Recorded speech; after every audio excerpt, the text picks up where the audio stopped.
Ke bawah Duli Maha Mulia Paduka Seri Baginda Sultan Haji Hassanal Bolkiah Muizzaddin Wad Daulah, Ibri Almarhum Sultan Haji Umar Ali Saifuddin Saadul Khairi Waddin, Sultan dan Indi Pertuan Negara Brunei Darussalam bertitah melahirkan harapan agar budaya kerja yang berintegriti tinggi, bertanggungjawab dan patuh kepada peraturan dan undang-undang diamalkan oleh mereka yang berkhidmat dalam sektor awam atau swasta. Tegas Baginda, jika keruntuhan dan kelemahan etika dan moral dalam melaksanakan amanah dihapuskan, insya-Allah negara akan selamat dan sentiasa diberkati untuk menuju kejayaan. Dalam titah perutusan sempena menyambut Tahun Baharu Masihi 2021 yang disiarkan ke seluruh negara sebentar tadi, ke bawah Duli Yang Maha Mulia juga menyentuh beberapa perkara yang menyangkut usaha meningkatkan lagi produktiviti negara melalui inovasi dan koordinasi yang efektif, perkembangan transformasi digital untuk menjadikan negara sebagai sebuah negara pintar serta meluaskan lagi peluang pekerjaan kepada anak-anak tempatan, di samping isu sekuriti makanan sebagai agenda utama supaya bekalan makanan asasi benar-benar mencukupi. Titah Baginda tahun 2020 merupakan tahun yang sangat mencabar bagi negara Brunei Darussalam dan malah dunia bersabit dengan penularan wabak coronavirus yang memberi impak yang besar kepada perkembangan sosioekonomi di seluruh dunia. Alhamdulillah, dengan izinnya juga, negara kita telah dapat membendung wabak berkenaan dari terus merebak, hasil dari usaha-usaha bersepadu oleh pihak-pihak berkenaan serta penglibatan dan kerjasama seluruh rakyat dan penduduk menanganinya dengan vaksin ketuhanan juga digunakan secara konsisten. Ke bawah Duli Yang Maha Mulia bertitah, negara Brunei Darussalam akan menjadi pengerusi kepada mesyuarat di peringkat ASEAN pada tahun 2021 yang membawa tema We Care, We Prepare, We Prosper. Tema tersebut, Titah Baginda, bertujuan memberi fokus kepada hal ehwal kesejahteraan rakyat ASEAN. Maka dalam hubungan ini, keutamaan akan terus diberikan kepada melaksanakan inisiatif-inisiatif yang membolehkan negara-negara ASEAN akan lebih bersedia bertindak balas untuk memelihara kesejahteraan rakyat masing-masing. Khasnya ketika menghadapi sebarang krisis atau bencana di masa-masa mendatang. Dalam masa yang sama juga, rakyat ASEAN perlu diberi peluang untuk meningkatkan kemahiran dan keupayaan supaya lebih bersedia menghadapi cabaran serta ligat merebut peluang dari perkembangan teknologi dan arus perubahan global yang pantas. Oleh itu, negara Brunei Darussalam sendiri mesti seiring dengan rakan-rakan membuat perubahan dengan sistem negara, ekonomi, pendidikan dan keselamatan diperkukuhkan sebagaimana merujuk kepada blueprints, plan-plan induk dan plan-plan strategik yang dikeluarkan, sama ada di peringkat kementerian maupun nasional. Turut disentuh dalam titah ialah perkembangan transformasi digital untuk menjadikan negara Brunei Darussalam sebagai sebuah negara pintar.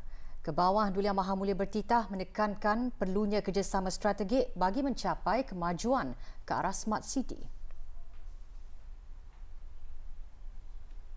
Mengenai ehwal keselamatan ini, pada bulan Ogos 2020 yang lalu, BETA telah pun memperkenankan penubuhan Cyber Security Brunei sebagai agensi yang menjaga keselamatan cyber kebangsaan dari sebarang insiden dan ancaman cyber. Brunei turut teruja dengan perkembangan transformasi digital untuk menuju aspirasi menjadikan negara sebagai sebuah negara pintar. Maka untuk itu, kerjasama strategik yang berterusan di antara semua pihak yang berkepentingan adalah diperlukan bagi menyediakan tenaga kerja yang berkemahiran bagi mencapai kemajuan ke arah Smart City. Dalam titah ke bawah Duli Yang Maha Mulia mengambil maklum mengenai tenaga kerja yang mencatatkan 9,317 orang warga Brunei mendapat pekerjaan di sektor swasta pada tahun 2020 berbanding 9,056 orang pada tahun 2019.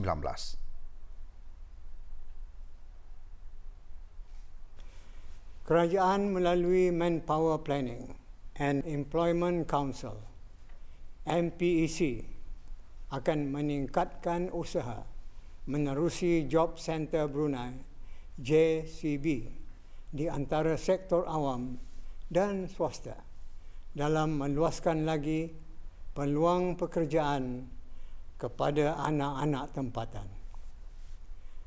Apa yang beta harapkan, mereka yang berkhidmat dalam sektor awam atau swasta akan mengamalkan budaya kerja yang berintegriti tinggi, bertanggungjawab dan patuh kepada peraturan dan undang-undang. Isu keruntuhan dan kelemahan etika dan moral dalam melaksanakan amanah boleh menjadi penyebab kepada keburukan amalan rasuah, pecah amanah atau salah guna kuasa untuk kepentingan pribadi. Beta yakin manakala sifat seumpama ini dihapuskan, insya-Allah negara akan selamat dan sentiasa diberkati untuk menuju kejayaan. Kerajaan ke bawah Duli Yang Maha Mulia melalui Kementerian Keuangan dan Ekonomi telah pun menyediakan Economic Blueprint sebagai hala tuju untuk mencapai perkembangan mantap ekonomi. Baginda bertitah melahirkan harapan untuk melihat dasar ekonomi tersebut berupaya meningkatkan lagi produktiviti negara secara efektif.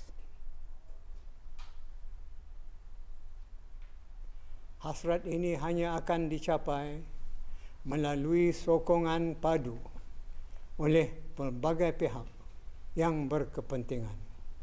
Beta ingin melihat dasar ekonomi tersebut berupaya untuk meningkatkan lagi produktiviti negara melalui inovasi dan koordinasi yang efektif. Di samping itu, isu security makanan juga adalah agenda utama kita supaya bekalan makanan asasi benar-benar mencukupi. Umur bukanlah menjadi penghalang bagi golongan warga emas untuk menyertai dan menyokong apa jua rancangan maupun aktiviti berkebajikan. Laporan lanjut mengenainya seketika nanti.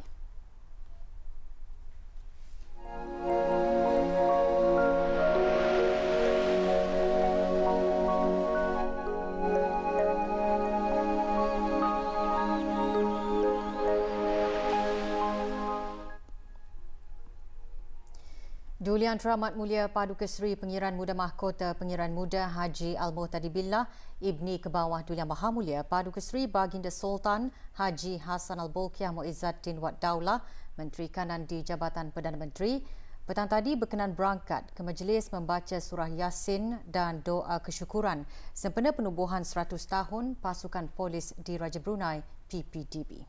Majlis tersebut berlangsung di Jamiah Seri Hassan Al-Bolkiah, Kearong. Keberangkatan Duli Yang Teramat Mulia dijunjung oleh Yang Berhormat Datuk Seri Setia Haji Awang Abdul Mukti bin Haji Muhammad Daun, Menteri di Jabatan Perdana Menteri. Yang Berhormat Datuk Seri Setia Dr. Awang Haji Muhammad Amin Liu bin Abdullah, Menteri di Jabatan Perdana Menteri dan Menteri Kewangan dan Ekonomi kedua, dan Datuk Paduka Seri Haji Muhammad Irwan bin Haji Hambali, Pesuruhjaya PPDB.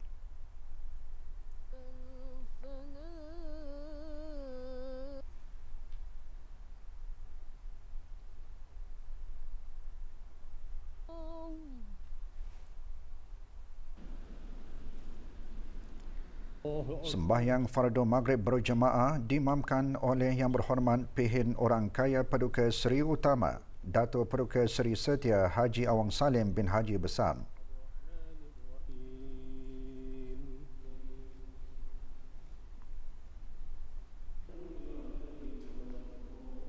Allahu Akbar.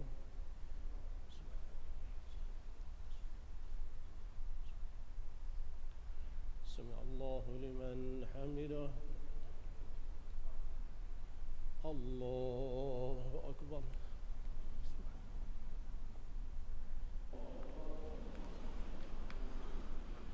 Allahu Akbar.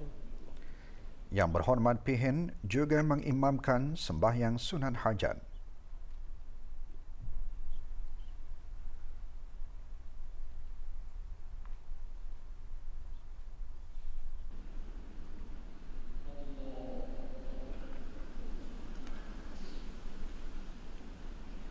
Bacaan surah Yasin beramai-ramai dipimpin oleh Yang Berhormat Pihin Orang Kaya Paduka Seri Utama, Datuk Paduka Seri Setia Haji Awang Salim bin Haji Besar. Tahun ini, PPDB menjangkau usia ke 100 tahun dengan tema 100 tahun kepolisan menghormati masa dulu, meraihkan masa kini, melindungi masa depan. Allahu Akbar.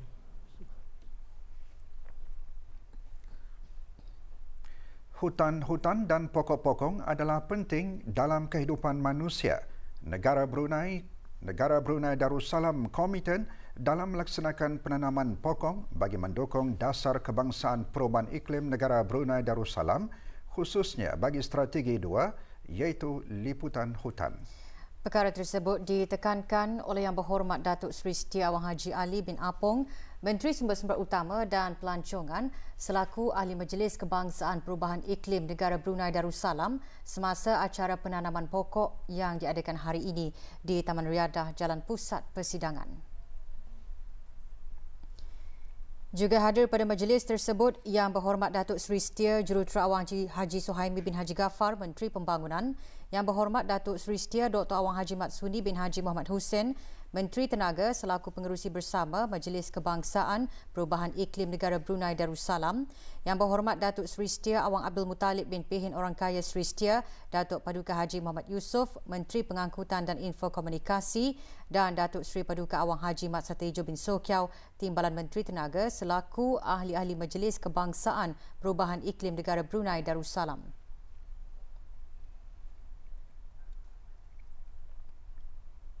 Negara sejumlah 200 pohon anak pokok ditanam pada acara tersebut. Acara seumpamanya merupakan salah satu usaha bagi mencapai sasaran untuk menanam 500,000 pokok baharu menjelang tahun 2035 dan juga merupakan strategi utama dasar kebangsaan perubahan iklim negara Brunei Darussalam yang telah dilancarkan pada 25 Julai 2020 yang lalu. Juga menyertai Datuk Seri Paduka Arkitek Awang Haji Marzuki bin Haji Mohsin, Timbalan Menteri Pembangunan, Yang Berhormat Dayang Harunisa binti Haji Awang Asyari, Ahli Majlis Mesyuarat Negara selaku pengasas bersama Green Brunei.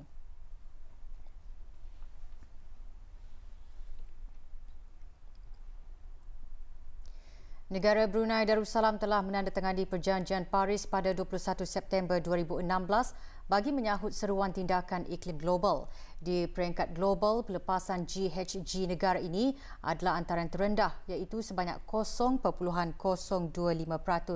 Dalam hal ini, negara memberikan komitmen yang sepenuhnya dengan memainkan peranan dalam usaha global bagi menangani isu perubahan iklim. Di bawah Perjanjian Paris, semua negara-negara parti adalah dikendaki untuk menghadapkan Nationally Determined Contribution NDC masing-masing yang menggariskan pelan kebangsaan iklim dengan tumpuan kepada tindakan iklim.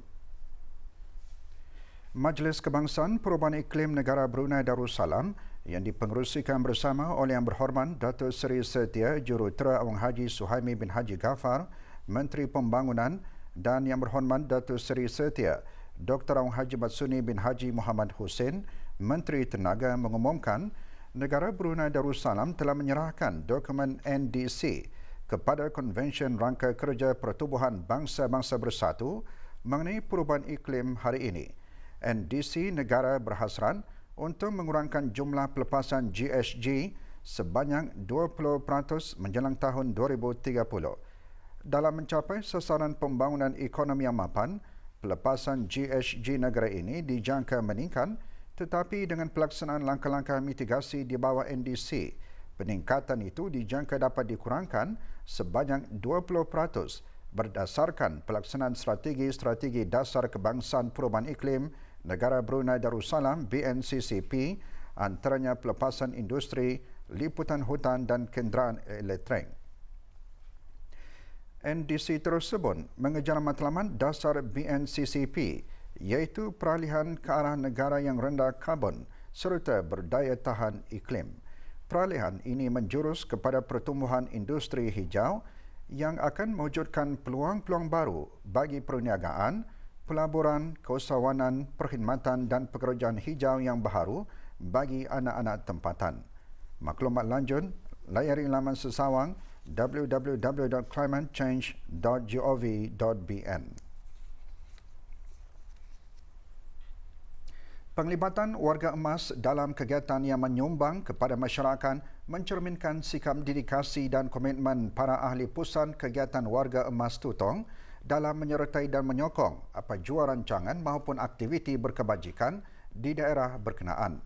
Yang Berhormat Major Jeneral Bersara Datuk Paduka Seri Haji Aminuddin Ehsan bin Pihin Orang Kaya Saiful Mulung Datuk Seri Paduka Haji Abidin, Menteri Kebudayaan Belia dan Sukan menyatakan perkara tersebut semasa majlis pelancaran buku Dino MN dan acara serumpun kasih sehati sejiwa anjuran Pusat Kegiatan Warga Emas Daerah Tutong pagi tadi.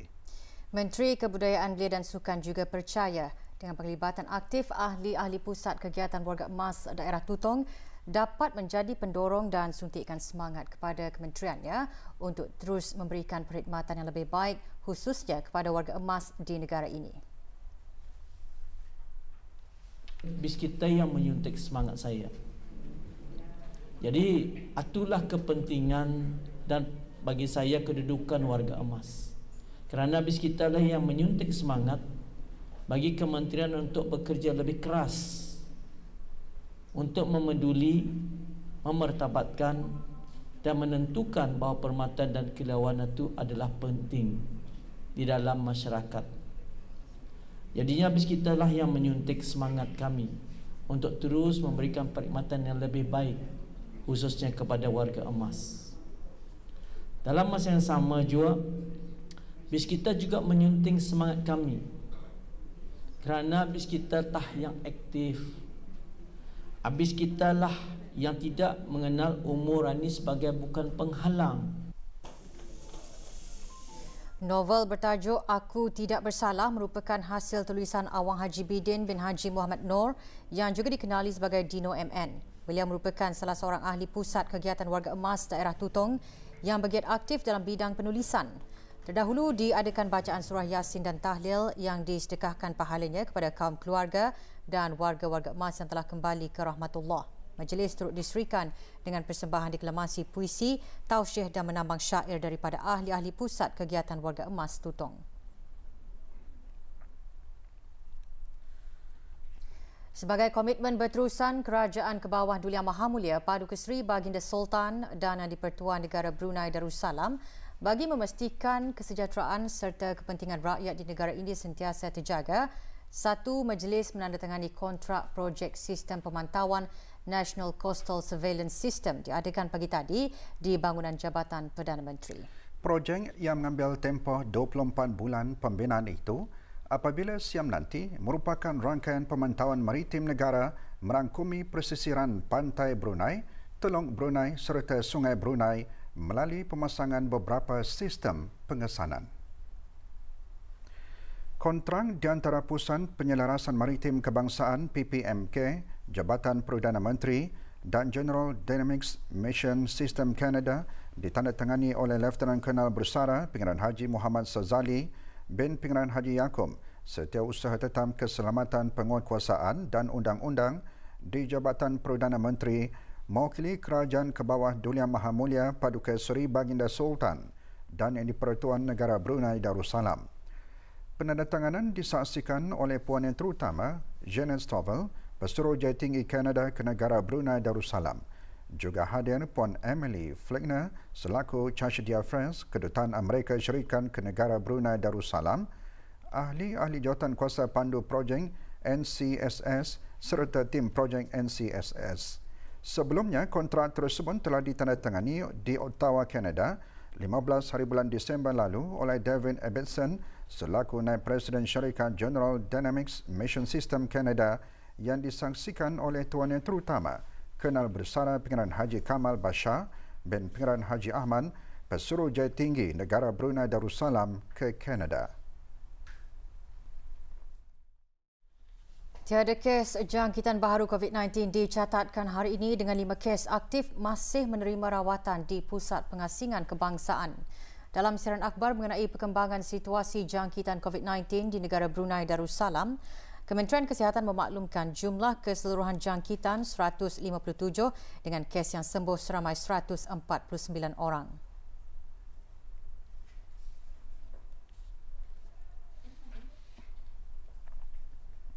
Kes terakhir jangkitan tempatan COVID-19 dilaporkan pada 6 Mei lalu, manakala jumlah kes import sejak kes jangkitan terakhir tempatan dilaporkan sebanyak 16 kes. 643 sedang menjalani pengasingan diri mandatori, manakala seramai 10,355 orang menamatkan pengasingan diri mandatori sejak Mac lalu. Sementara itu, 68 sampel ujian virus SARS-CoV-2 dilaksanakan, menjadikan jumlah keseluruhan ujian makmal yang dijalankan sejak Januari 2020 sebanyak 83,176 ujian. Maklumat lanjut dan perkembangan terkini layari laman sesawang Kementerian Kesihatan dan talian Kesihatan 148.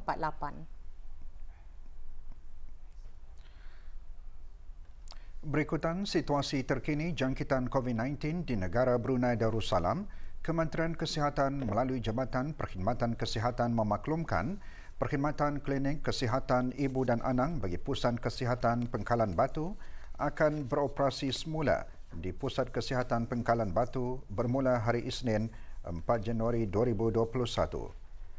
Sementara itu, perkhidmatan klinik kesihatan ibu dan anak bagi Pusat Kesihatan Brakas adalah masih dikekalkan buat sementara waktu. Orang ramai yang di bawah tadahan Pusat Kesihatan Brakas yang telah pun menerima pesanan teks melalui sistem pesanan ringkas SMS mengenai perjanjian bagi klinik kesihatan ibu dan anak di Pusat Kesihatan Brakas adalah dikendaki untuk masih menghadiri perjanjian tersebut di tingkat 5 Blok 2G Kondominium Ong Sumping. Maklumat lanjut hubungi talian Darussalam 123. Sebagai susulan kepada beberapa siaran akhbar yang telah dikeluarkan oleh Kementerian Kewangan dan Ekonomi mengenai dengan pelaksanaan caj perkhidmatan KEM oleh Jabatan Kastam dan Ekses Diraja JKED dan siaran akhbar Kementerian Pengangkutan dan Infokomunikasi MTIC berkenaan pengeluaran pelekan pas kenderaan daftar luar negara ke atas kenderaan-kenderaan luar negara yang telah mendapat kebenaran JKED untuk menetap di negara Brunei Darussalam dan kenderaan-kenderaan luar negara yang memasuki negara ini bagi tujuan pengangkutan barangan pertanian, agri makanan dan perikanan dengan kebenaran dari Kementerian Sumber-Sumber Utama dan Pelancongan, Jabatan Kastam dan Ekses Diraja memaklumkan mulai 1 Januari 2021 mana-mana kenderaan pendaftaran asing yang berada di negara ini dan belum mempunyai pas exit entry system EES yang telah mansuh dikendaki untuk mendapatkan dan memperbaharui kebenaran import sementara bagi kenderaan. Mana-mana kenderaan pendaftaran asing yang berada di negara ini tanpa mendapatkan pas tersebut adalah menjadi kesalahan di bawah bab 154 Perintah Eksais 2006 dan jika sabit kesalahan, pemandu atau pemilik boleh dikenakan denda tidak melebihi RM16,000 atau penjara tidak melebihi 8 bulan atau kedua-duanya dan cukai penuh kenderaan akan dikenakan berdasarkan kepada penilaian kastam. Tata cara untuk mendapatkan dan memperbaharui pas EES pemohon itu iaitu pemandu kenderaan berkenaan hendaklah mendaftar melalui laman sesawang exit and entry system di login.bdnsw.gov.bn. Pemohon seterusnya hendaklah membuat pilihan perjalanan satu hala dengan caj perkhidmatan bagi setiap orang bagi setiap pos kawalan sebanyak RM3 atau ulang-alik sebanyak RM6. Pemohon perlu mengisi maklumat kenderaan serta maklumat peribadi dan membuat pembayaran caj perkhidmatan.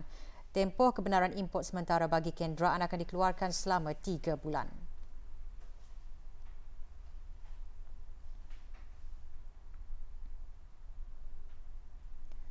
Bagi pemohon yang sudah membuat pembayaran awal ulang-alik atau sekiranya pemohon belum berhasrat untuk membuat perjalanan keluar dari negara ini sebelum tamat tempoh pas EES, mereka dikehendaki memperbaharui kebenaran import sementara bagi kenderaan pendaftaran asing. Tata cara tersebut akan dikemaskinikan dari masa ke semasa mengikut situasi wabak COVID-19 dalam negara serta serantau dan global.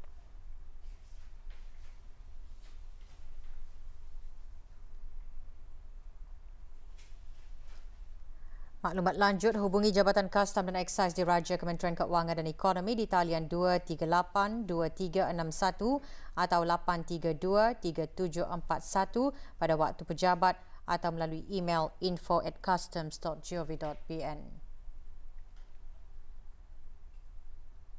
176 jumlah panggilan kebakaran kereta direkodkan bagi tahun 2019 sehingga 29 Disember 2020. Jabatan Bomba dan Penyelamat menjelaskan jumlah tersebut masih dalam tahap yang membimbangkan. Menurut Jabatan Bomba dan Penyelamat, pada tahun 2019, sebanyak 89 panggilan kebakaran kereta diterima. Daripada jumlah tersebut, 2 orang cedera. Sementara setakat 29 Disember 2020, 87 panggilan kebakaran kereta telah direkodkan.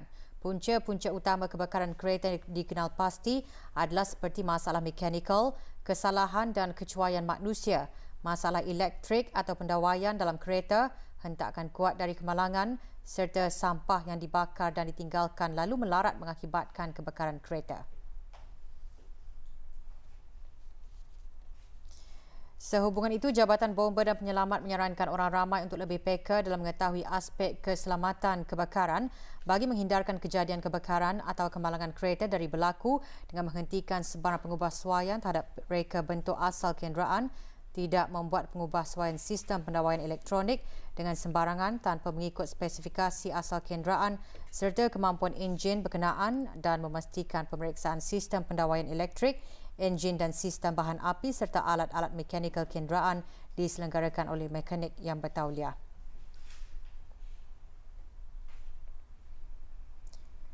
Jabatan Bomba dan Penyelamat juga menyarankan sentiasa mengambil langkah berhati-hati dalam mendapatkan alat ganti kenderaan agar ia sesuai dan selamat serta lulus untuk digunakan. Jangan meninggalkan harta benda di dalam kenderaan, terutama sekali yang boleh menyebabkan kebakaran seperti power bank dan apabila berada di stesen minyak. Pemandu mestilah mematikan enjin kenderaan dan tidak menyalakan api atau rokok serta tidak menggunakan telefon bimbit semasa sedang mengisi minyak kerana minyak kenderaan adalah bahan yang mudah terbakar.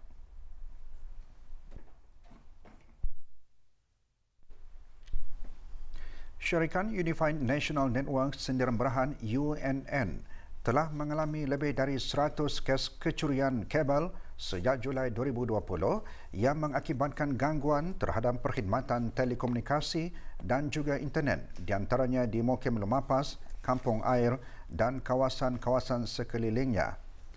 Kesan dari kecurian tersebut juga telah menjejaskan aktiviti-aktiviti perniagaan dan perekonomian serta boleh menjejaskan keperluan orang ramai menghubungi perkhidmatan kecemasan. Dalam pada itu, pihak berkuasa Industri Teknologi Info Komunikasi Negara Brunei Darussalam AITI Dalam siaran akhbarnya mengingatkan orang ramai bahawa mana-mana individu dengan sengaja memindahkan, membinasakan atau merosakkan sebarang pemasangan atau loji yang digunakan untuk telekomunikasi adalah melakukan suatu kesalahan di bawah Seksyen 49-1 Perintah Telekomunikasi 2001 dan jika sabit kesalahan boleh dikenakan suatu denda yang tidak melebihi dari RM50,000 atau dihukum penjara selama suatu tempoh yang tidak melebihi dari 3 tahun atau kedua-duanya sekali. Manakala di bawah Seksyen 49-2, mana-mana individu yang semasa menjalankan sebarang kerja tanah merosakkan atau membiarkan sebarang kabel suatu sistem telekomunikasi dirosakkan yang dipunyai oleh atau di bawah pengurusan atau kawalan pemegang lesen sistem telekomunikasi adalah melakukan suatu kesalahan. Jika sabit kesalahan boleh dikenakan denda yang tidak melebihi dari RM1 juta, dihukum penjara selama suatu tempoh yang tidak melebihi dari 5 tahun atau kedua-duanya sekali. Selain itu, Seksyen 550 Perintah Telekomunikasi 2001 menyatakan mana-mana orang yang memindahkan, membinasakan atau merosakkan sama ada dengan sengaja, cuai, secara kebetulan ataupun selainnya, pepasangan atau loji yang digunakan oleh telekomunikasi hendaklah bertanggungjawab untuk membayar pampasan atas kerosakan yang telah dilakukan. AITI meminta kerjasama orang ramai yang mendapati sebarang aktiviti mencurigakan seumpamanya supaya membuat laporan kepada pihak polis.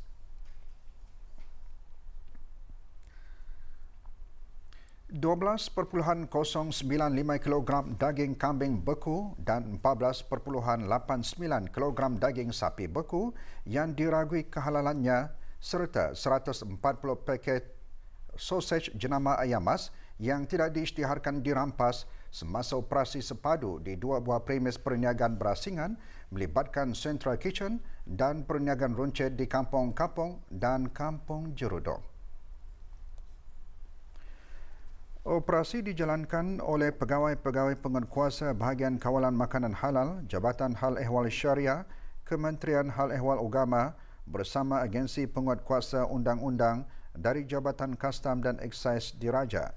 Kesemua barang rampasan dibawa ke bahagian kawalan makanan halal, Jabatan Hal Ehwal Syariah dan siasatan lanjut dijalankan oleh Jabatan Kastam dan Eksais Diraja. Sehubungan itu, orang ramai diingatkan bahawa setiap kemasukan daging halal ke negara ini hendaklah mempunyai kebenaran permen import halal yang sah dengan mengikuti proses-proses yang ditetapkan. Sebarang makluman mengenai kegiatan penyeludupan daging mentah, hubungi bahagian kawalan makanan halal, Jabatan Hal Ehwal Syariah di talian 71662222 atau mana-mana pejabat bahagian kawalan makanan halal di setiap daerah. Dari bulan Januari hingga 31 Disember tahun ini, 435 orang memeluk agama Islam di seluruh negara. Menurut catatan Pusat Dakwah Islamiyah, 124 orang daripadanya dicatatkan dari daerah Tutong. Bilangan itu bertambah lagi dengan Majlis Pengislaman seorang wanita berbangsa dusun di daerah Tutong memilih agama Islam sebagai pegangan hidupnya yang baharu. Allah ilaha illallah wa asyhadu. Mahani binti Anam kini dikenali sebagai Nur Fatihah Afia binti Abdullah Anam, hadir dan Hajar Rosaidah binti Haji Khamis penolong Juruukur Agong. Majlis Pengislaman diadakan di Pejabat Unit Dakwah Daerah Tutong petang tadi.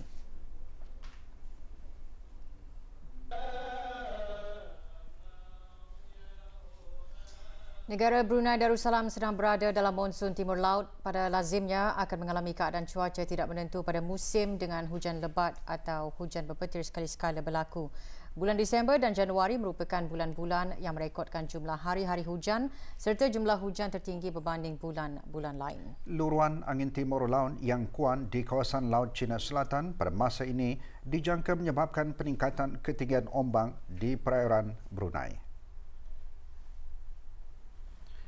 Keadaan cuaca di negara Brunei Darussalam untuk beberapa hari akan datang dijangka akan dipengaruhi oleh perolakan angin tempatan dengan hujan berasingan di kawasan pesisiran dan hujan berpetir di kawasan pedalaman.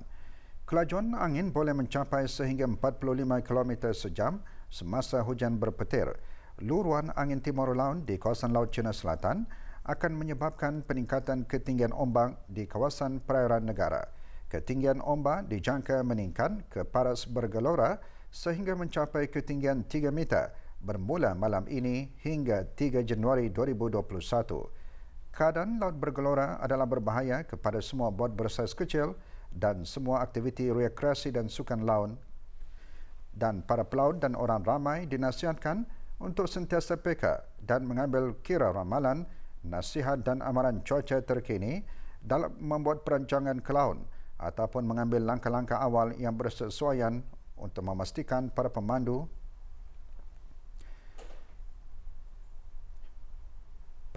di jalan raya juga dinasihatkan untuk mengambil perhatian mengenai kejadian hujan lebat atau risiko banjir kilat, terutamanya di kawasan-kawasan rendah dan mudah banjir.